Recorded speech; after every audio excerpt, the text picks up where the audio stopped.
Peygamberimizin hayatında akrabalarını, yaşamını, çocukluğunu, gençliğini hepsini öğrendim. Herkese adaletli, merhametli ve güzel davranıyor. İslam'ı anlatırken herkes yani bazı kişiler ona engel olmaya çalışıyormuş ama Peygamberimiz hiç yılmadan devam etmiş.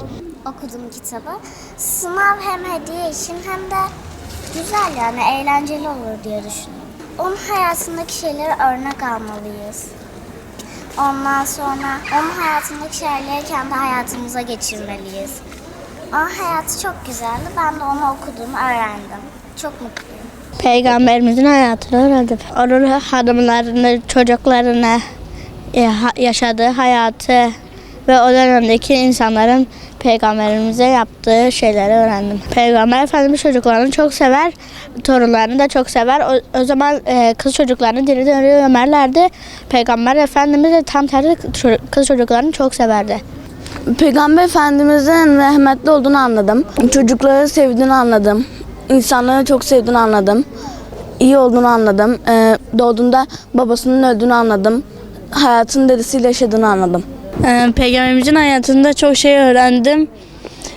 Peygamber Efendimiz Hira mağarasında dinlenmeyi tercih ederdi. Orada oraya gittiğinde derdi ki benim insanımın hali böyle nasıl olacak? Cebrail Aleyhisselam tarafından vahiy geldi. 610 yılında ilk vahiy geldi. Ramazan'ın 27. gecesinde. İlk emre oku dedi. Peygamber Efendimiz dedi ki ben okuma bilmem ki. Yine Cebrail Aleyhisselam dedi ki oku. Dedi ki ben okuma bilmem ki dedi. Sonra Peygamber Efendimiz büyük bir korkuyla eve giderken Cebrail Aleyhisselam'ı gördü. Sonra Hazreti Hatice'ye dedi ki beni örtün dedi. Peygamber Efendimizin millete dini anlatmasını, onları Müslüman etmek için davete alması, yani milleti Müslüman etmesini öğrendim. Çocuklara iyi davranmış, kendi 7 çocuğu var. 4 kız, 3 erkek çocuğu var. Peygamber Efendimiz'in hayatını okudum. Çocukları çok sevdiğini öğrendim.